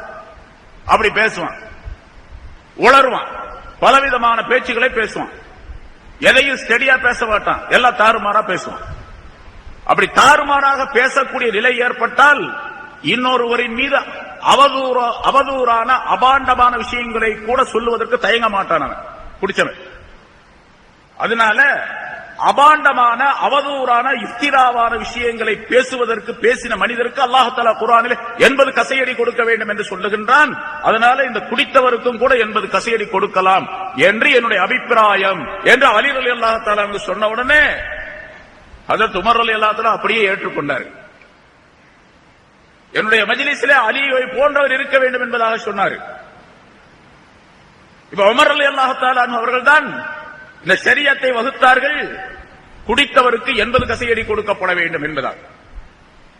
அதே போல ரசூலுல்லாஹி ஸல்லல்லாஹு அலைஹி வஸல்லத்துடைய காலத்துல ஜனாசாவுக்கு எத்தனை தக்பீர்கள் என்று சொன்னால் அவருடைய அந்தஸ்துக்கு தக்கவாறு தக்பீர் சொன்னார்கள் ரசூலுல்லாஹி ஸல்லல்லாஹு அலைஹி வஸல்லம். சில பேருக்கு 6 தக்பீர், 8 தக்பீர், 10 நிறைய தக்பீர்கள்லாம் சொல்லியிருக்காரு. ஏன்னா ரசூலுல்லாஹி ஸல்லல்லாஹு அலைஹி வஸல்லம் அவர்கள் சொல்லக்கூடிய ஒவ்வொரு தக்பீரும் அந்த மையத்துக்கு மக்ஃபிரத்தை கொண்டு வந்து சேர்க்கும், அந்த மையத்துக்கு ரஹமத்தை கொண்டு வந்து சேர்க்கும். ஆகவே தக்பீர்ல நிறைய தக்பீர்களை சொல்லி 4, 6 என்று பலவிதமான தக்பீர் சொல்லி இருக்கின்றார்கள். குறிப்பாக 4 என்று முடிவு கிடையாது. அதற்கு உமர் ரலியல்லாஹு தஆலா அவர்கள் தான் அதை முடிவுக்கு கொண்டு வந்தார்கள். ஸல்லல்லாஹு அலைஹி வஸல்லம் சொன்னதிலேயே மிக குறைந்த அளவு 4 தக்பீர், அதை விட கூடுதலாக சொல்லியிருக்காங்க. அதனால் 4 தக்பீர். ஜனாசா தொழுகைக்கு 4 தக்பீர்ங்கிறது உமர் ரலியல்லாஹு தஆலா ஏற்படுத்தினது, ரசூலுல்லாஹ்வுடைய ஹதீஸ்ல கிடையாது. சுன்னத் அல்ல, சுன்னத்து தான். இப்ப சுன்னத்து ஏன்னு கேட்டா சஹாபாக்கள் சொன்னது சேர்த்து தான் சுன்னத்துன்னு பேரு. ரசூலுல்லாஹ் சொன்னது மட்டுமல்ல, நேற்று விளக்கங்கள் முஃப்தி சாப் அவர்கள் அருமையாக விளக்கங்கள் உங்களுக்கு சொன்னார்கள். சுன்னத்து அப்படின்னு சொன்னா என்ன, ஹதீஸ்கள் அப்படின்னு சொன்னா என்ன என்பது பற்றி விளக்கங்கள். உமர், அதாவது சஹாபாக்களுடைய உயர்வான தன்மைகள் இதன் மூலமாக விளக்கப்படுகின்றன. அதனால் சஹாபாக்கள் சொன்னதும் ரசூலுல்லாஹி ஸல்லல்லாஹு அலைஹி வஸல்லம் அவர்கள் சொன்னது. எத்தனையோ சட்டங்கள் நிறைய இருக்கின்றன. 11:30 மணிக்கு முடிக்கணும், 5 நிமிஷம் தான் இருக்கு. ஒரே ஒரு விஷயத்தை சொல்லி முடிச்சுக்கணும். அதோட நான் சொல்ல வேண்டிய சப்ஜெக்ட் கிட்டத்தட்ட ஒரு 2 மணி நேரம் 3 மணி நேரமாவது சொல்லணும். அப்பதான் சொன்னா தான் ஒழுங்கா அது முடியும். 3/4 மணி நேரம் 1/2 மணி நேரத்துல சொல்லக்கூடிய விஷயம் அல்ல. ஆனால் உண்மையிலேயே இங்கே நாம என்னுடைய பேச்சை நிறைய பேர் கேட்டிருப்பீங்க, பல பேர் கேட்டிருக்கலாம், இந்த விஷயத்தையும் கூட பல பேர் கேட்டிருக்கலாம். அதனால இங்கே வெளியிலிருந்து வந்திருக்கக்கூடிய உலமாக்கள் மகான்கள் இருக்கின்றார்கள். அவர்கள் உங்களுக்கு செய்திகளை சொல்லும் பொழுது அது மிக தேவை உடையதாக இன்று என்ன இந்த நம்முடைய நாட்டிலே, தமிழ்நாட்டிலே குறிப்பாக என்ன ஏற்பட்டு இருக்கின்ற அந்த குழப்பங்களுக்கு பதிலாக அதை நீங்கள் விளங்கிக் கொள்ளக்கூடிய ஒரு சூழ்நிலை ஏற்படும் என்ற காரணத்தால் சுருக்கமாக நான் முடித்துக் கொள்ளுகின்றேன். சஹாபாக்கள் சொன்னதும் ரசூலுல்லாஹி ஸல்லல்லாஹு அலைஹி வஸல்லம் அவர்கள் சொன்னது, அலைக்கும் பிசுன்னதி வ சுன்னதி, என்னுடைய சுன்னத்தையும் குலஃபாய ராஷிதீன்களுடைய சுன்னத்தையும் நீங்கள் பற்றி பிடியுங்கள் என்று சொன்னார்கள். சொல்லிவிட்டு ஸல்லல்லாஹு அலைஹி வஸல்லம் அல்லாஹ் அலைஹா பின் நவாஜித், கடைவாய் பற்களால் இறுக கடித்து பிடித்துக் கொள்ளுங்கள் என்பதாக சொன்னார்கள். சஹாபாக்களுடைய அந்த சுன்னத்தை, நடைமுறையை இறுக பற்றி பிடித்துக் கொள்ள வேண்டும் என்பதற்கு ஸல்லல்லாஹு அலைஹி வஸல்லம் சொல்லக்கூடிய வார்த்தை என்ன? இறுக பிடித்துக் கொள்ளுங்கள், ஹுதூஹா அப்படின்னு கூட சொல்லல, கடைவாய் பற்களால் இறுக கடித்து பிடித்துக் கொள்ளுங்கள் என்பதாக சொன்னார். அப்படின்னு சொன்னா அவ்வளவு பலமாக நீங்கள் அதை செயலாற்ற வேண்டும் என்பது அதனுடைய பொருளாகும். அதற்கு இமாம் ஷாஃபி ரஹ்மத்துல்லாஹி அலைஹி அவர்களிடத்தில் ஒருவர் வந்து கேட்டார். அதாவது ஒரு நாள் ஒரு மஜ்லிஸ் நடத்தினார்கள். பெரும்பாலும் அவங்களோட இல்முடைய மஜ்லிஸ். அந்த மஜ்லிஸுடைய கடைசியிலே அதாவது ஷாஃபி ரஹ்மத்துல்லாஹி அலைஹி அவர்கள் சொன்னார்கள், சலூரி அம்மா ஷீதும், இப்போ உங்களுக்கு என்னென்ன தேவையோ அதையெல்லாம் நீங்க கேளுங்க. இப்ப கொஞ்ச நேரத்தில் கேள்வி பதில் மஜ்லிஸ் இங்க நடக்க போகுது. இது மாதிரி ஒரு மஜ்லிஸ்ல கேள்வி கதை. சலூரி அம்மா ஷீதும், என்ன உங்களுக்கு தேவையோ அதையெல்லாம் என்னிடத்தில் கேளுங்கள். உஹ்பிருக்கும் மின் கிதாபில்லாஹி தஆலா வ சுன்னத்தி ரசூலில்லாஹி ஸல்லல்லாஹு வ சுன்னத்தி நபியிக்கும் ஸல்லல்லாஹு அலைஹி வஸல்லம், நான் அல்லாஹ்வுடைய வேதத்தில் இருந்தும் உங்களுடைய நபியுடைய சுன்னத்தான் நடைமுறைகளில் இருந்து உங்களுக்கு நான் பதில் சொல்லுகின்றேன். எதை கேட்டாலும் சரி, எந்த கேள்வி வேணாலும் கேளுங்க. ஹதீஸ்ல இருந்து, ஸல்லல்லாஹு அலைஹி வஸல்லத்துடைய நடைமுறைகளில் இருந்து, கிதாப்ல இருந்து, வேதத்திலிருந்து நான் பதில் சொல்லுகிறேன் அப்படின்னு சொன்னேன். குர்ஆன்ல இருந்து அப்துல்லாஹ் இப்னு முஹம்மத் என்று ஒருவர் அந்த மஜ்லிஸ்ல இருந்தார். அவர்தான் இந்த ஹதீஸ், இந்த விஷயத்தை சொல்றார். அவர் கேட்டார், மா தகூலு ஃபில் முஹரிம் யக்துலுல் ஜும்பூர், ஒரு இஹ்ராம் கட்டிய மனிதன், ஹஜ்ஜுக்காக இஹ்ராம் கட்டி இருக்கக்கூடிய மனிதர் குளவியை அடித்துக் கொள்ளக்கூடிய விஷயத்தில் நீங்கள் என்ன சொல்லுகின்றீர்கள்? குளவி, வீட்டுல அந்த கூடு கட்டுது பாருங்க, குளவி. தமிழ்ல குழவி அப்படின்னு சொன்னா ஒரு அர்த்தம், குழவினா குழந்தைன்னு அர்த்தம். குளவி அப்படின்னு சொன்னா கொஞ்சி குலா வருதுன்னு அர்த்தம். குளவி அப்படின்னு சொன்னா அந்த பூச்சிக்கு சொல்றது. கடிக்குமா இல்லையா? கடிச்சா கொட்டுனா கடுக்கும், தேள் மாதிரி. அந்த குளவியை அடிக்கக்கூடிய விஷயத்திலே, சாகடிக்கக்கூடிய விஷயத்திலே நீங்கள் என்ன சொல்லுகிறீர்கள் அப்படின்னு கேட்டாங்க. இமாம் ஷாஃபி ரஹ்மத்துல்லாஹி என்ன சொல்லணும்? கிதாபில் இருந்து ஆதாரம் சொல்லணும். அதாவது குர்ஆன்ல இருந்தா, ஹதீஸ்ல இருந்தா ஆதாரம் சொல்லணும். இப்ப இமாம் ஷாஃபி ரஹ்மத்துல்லாஹி அலைஹி அவர்கள் சொன்னார்கள், பிஸ்மில்லாஹிர் ரஹ்மானிர் ரஹீம், வமா ஆதாகுமுர் ரசூலு ஃபஹுதுஹு வமா நஹாகும் அன்ஹு ஃபன்தஹு, நம்முடைய ரசூல் ஸல்லல்லாஹு அலைஹி வஸல்லம் அவர்கள் எதை கொண்டு வந்து உங்களுக்கு கொடுத்தாரோ அதை அப்படியே எடுத்துக்கொள்ளுங்கள், எதை விட்டு உங்களை தடுத்திருக்கின்றாரோ அதை அப்படியே விட்டுடுங்க என்று அல்லாஹ் தஆலா சொல்லுகின்றான். அப்ப அல்லாஹ் தஆலா என்ன சொல்லுகின்றான் அந்த இடத்துல? தன்னுடைய நபி ரசூலுல்லாஹி ஸல்லல்லாஹு அலைஹி வஸல்லம் அவர்களுக்கு ஃபுல் பவர் கொடுத்திருக்கிறான் அந்த இடத்துல. நான் சொல்றது மட்டும் இல்ல, என்னுடைய ரசூல் எதை சொன்னாலும் நீங்க கேட்கணும். என்னுடைய ரசூல் எதை தடை செய்கின்றாரோ அதையெல்லாம் முழுமையாக விட்டுடணும். அது உங்களுக்கு கடமை, கட்டளை, என்னுடைய கட்டளை என்று அல்லாஹ் தஆலா அங்கே சொல்லுகின்றார்.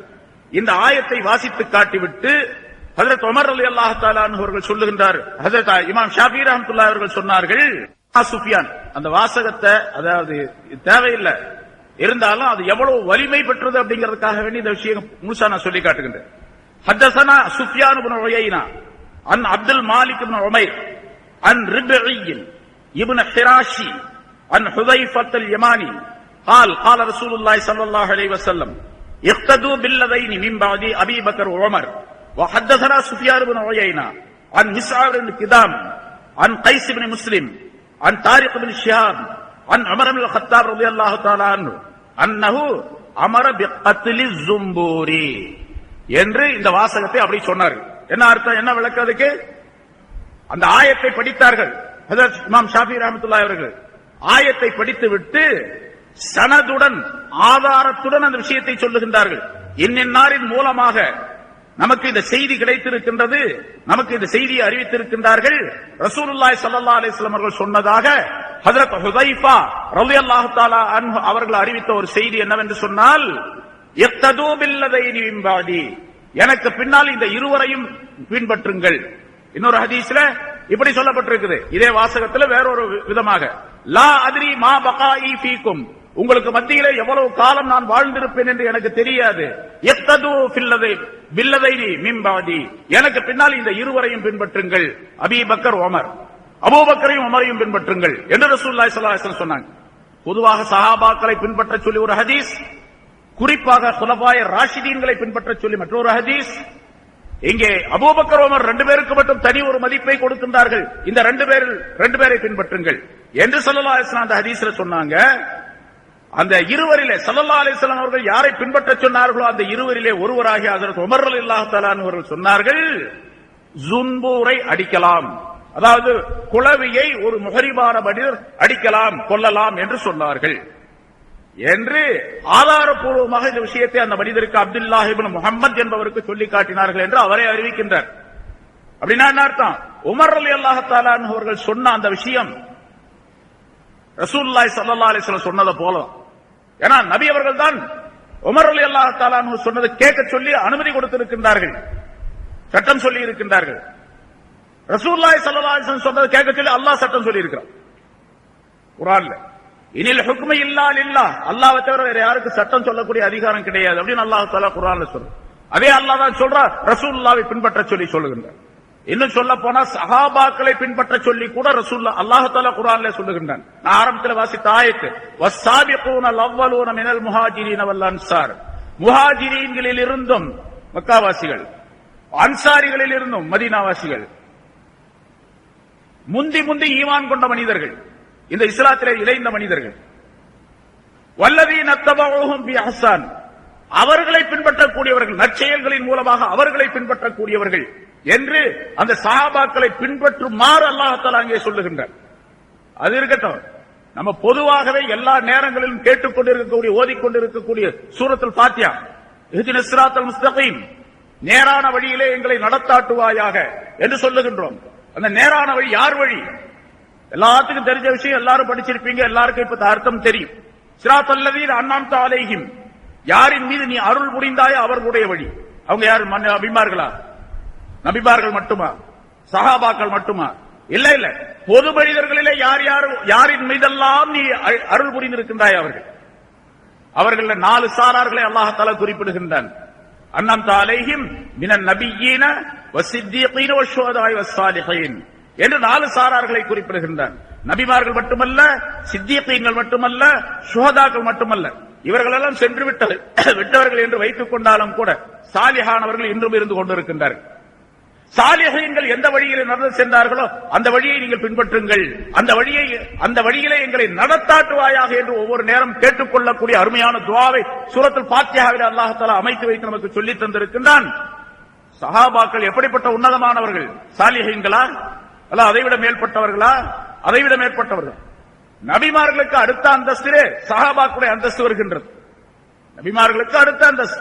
அப்படிப்பட்ட உயர்வான சஹாபாக்களை பின்பற்றாமல் அவர்கள் சொல்லை கேட்காமல் இந்த மார்க்கத்தில் நிலைத்திருப்பது என்பது, மார்க்கத்தை புரிந்து கொள்வது என்பது, மார்க்கத்தில் செயல்படுவது என்பது முடியாத காரியம் என்பதை நாம் விளங்கி செயல்படக்கூடியவர்களாக இருக்க வேண்டும். என்ன இன்னைக்கு யாரை பற்றி நாம் சொல்லிக் கொண்டிருக்கின்றோமோ, எந்த கூட்டத்தை பற்றி நாம் சொல்லிக் கொண்டிருக்கின்றோமோ, அல்லது எந்த தனி மனிதரை பற்றி நாம் சொல்லிக் கொண்டிருக்கின்றோமோ, அவருடைய குழப்பங்கள் ஏராளமாக இருக்கணும். இப்ப கூட ஒரு லெட்டர் ஒன்று வந்துச்சு, எனக்கு ஒரு லெட்டர் கொடுத்து விட்டுருக்கிறார், நான் சொல்லிக் கொண்டிருக்கின்றேன். அதாவது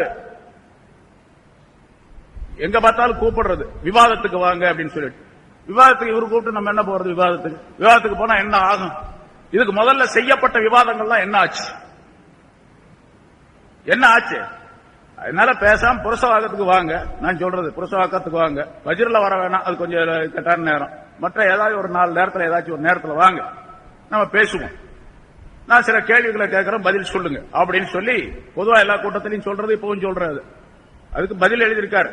அவர் நேரா எழுதல, அதுதான் அவர்கிட்ட ஒரு விசேஷம். அவர்னு சொல்லி இப்போ அந்த மனைவிமார்கள் கணவன்மார்களை பேர் சொல்ல மாட்டாங்க நம்ம சமுதாயத்தில். என்னன்னு சொல்லுவாங்க? அவரு தான் வந்தாரு அப்படின்னு சொல்லுவாங்க. அவருன்னா அவன் புரிஞ்சுக்கணும் அப்படின்னு. அது மாதிரி இப்ப அவரு தான் சொல்றாரு, லெட்டர் எழுதியிருக்காரு. அவருனா யாரு? இப்ப நம்ம மரியாதைக்காக கணவன்மார்ல பேர் சொல்ல மாட்டாங்க. இப்ப நம்ம மரியாதைக்காக வேண்டியது அல்ல, அதுக்கு நேர் மாத்தமான விஷயத்துக்காக சொல்ற பேர் சொல்றது இல்லை. அந்த லெட்டர் எழுதியிருக்காரு. ஆனா அவர் எழுதுற நேரம் வேறொரு ஆளுக்கு எழுதியிருக்காரு.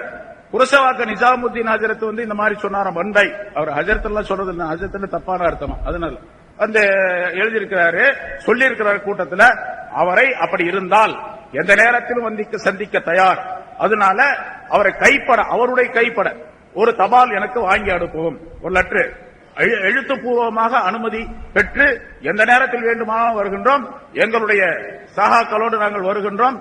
அவருக்கு வீடியோ எடுப்பதிலே உடன்பாடு இல்லை என்ற காரணத்தினால் ஆடியோ கேசட்டுக்கு பதிவு செய்வதற்காக வேண்டி அவர் ஏற்பாடு செய்ய வேண்டும் அப்படின்னு சொல்லி ஒரு லெட்டர் கொடுத்துருவார். லெட்டர் இருக்கா? எழுதி அனுப்பியிருக்கார். சரி, இப்ப அதை பத்தி பிரச்சனை இல்லை. என்ன எதுக்கு சொல்ல வரங்கன்னா, விவாதம் செய்தா என்ன வரும் கேட்டா கடைசியில வாதம் தான் வரும். வீணா போயிடும், வாதம் தான் வருது. எந்த விதமான பலனும் இருக்க போறதில்லை. காரணம், முதல்ல நேற்று முஸ்தபா சொல்லும்போது சொன்னாங்க, அதேதான் ஷரியத்துடைய சட்டம் அப்படித்தான். ஒரு நல்ல அறிவு படைத்த மனிதனிடத்தில் பேசினால், விவாதம் செய்தால் நியாயம் கிடைக்கும். தான் கொண்டதுதான் கொள்கை, அதை விட வேறு கொள்கை சரியில்லை என்பதாக நம்பிக்கொண்டு ஒருவன் விவாதம் செய்ய, அவனிடத்தில் என்ன விவாதம் செய்ய முடியும்? எதுவுமே செய்ய முடியாது. இந்த லெட்டர் எழுதியிருக்கார். முத்துப்பேட்டையில உள்ள ஒருத்தருக்கு லெட்டர் எழுதி, முத்துப்பேட்டையில உள்ள ஒருத்தருக்கு லெட்டர் எழுதி, அது எனக்கு வந்திருக்கு. தேவையா? இங்க இருக்கிறவர் இங்கே எழுத வேண்டியது தானே. இதெல்லாம் குறுக்குத்தனம் தானே, கிறுக்குத்தனம் தானே. இதெல்லாம் குறுக்குத்தனமா கிறுக்குத்தனமா ஏதோ ஒரு தனம். அங்க இருந்து லெட்டர் எழுதி அங்க இருந்து இங்க வந்திருக்கு அப்படின்னு சொன்னா இதுலயே விஷமத்தனம் இருக்குன்னு அர்த்தம். அதனால இது சரியில்லாத விஷயம். சரி, அது இருக்கட்டும். என்ன சொன்னோம்? விவாதம் செய்தால் என்ன ஆகும்? நியாயமான மனிதரிடத்தில் விவாதம் செய்தால் சரியாக ஆகும். நியாயம் இல்லாத மனிதரிடத்தில் விவாதம் செய்தால் அது சரியா வராது. விவாதத்துக்கு தேவையே இல்லை. ஆனா நான் சொன்னபடி சொன்னதுதான். ஏதாவது ஒரு நேரத்தில் வரட்டும், சும்மா சாதாரணமா வரலாம். அதுக்காக பந்தாவோட, ஆளுகளோட, அடியாள்களோட, அம்போட அப்படி வந்தா அது ஒன்னும் பிரயோஜனப்படாது. அது தேவையில்லாத விஷயம். அப்படி வந்தால் எந்த விதமான விவாதமாக ஆக. ஏன்னா அறிவாளி இடத்தில் விவாதம் செய்தால் வெற்றி பெற முடியும். சஹாபாக்கள் விமர்சனத்திற்கு அப்பாற்பட்டவர்கள், விமர்சிக்க கூடாது அப்படிங்கிற தலைப்புல பேச வந்த நாம், இங்கே சஹாபாக்கள் எவ்வளவு பெரிய உன்னதமானவர்கள், எவ்வளவு சிறந்தவர்கள், இந்த மார்க்கத்திற்கு எப்படிப்பட்ட ஆதார புருஷர்களாக அவர்கள் திகழ்ந்தார்கள் என்பதற்கு சில விஷயங்கள், சும்மா ஒரு லேசா ஒரு 1-2 விஷயங்கள் உங்களிடத்தில் சொல்லி காட்டப்பட்டது. ஆகவே குழப்பவாதிகள் அப்படித்தான் இருந்து கொண்டிருப்பார்கள். தடுமாற்றத்தில் இருக்கக்கூடியவர்கள், அவங்க சொல்றது சரியா, நீங்க சொல்றது சரியா, நீங்க ஒண்ணு சொல்றீங்க, அவங்க ஒண்ணு சொல்றாங்க அப்படின்னு சொல்லிக் கொண்டு இருப்பவர்கள் இருக்காங்க பாருங்க.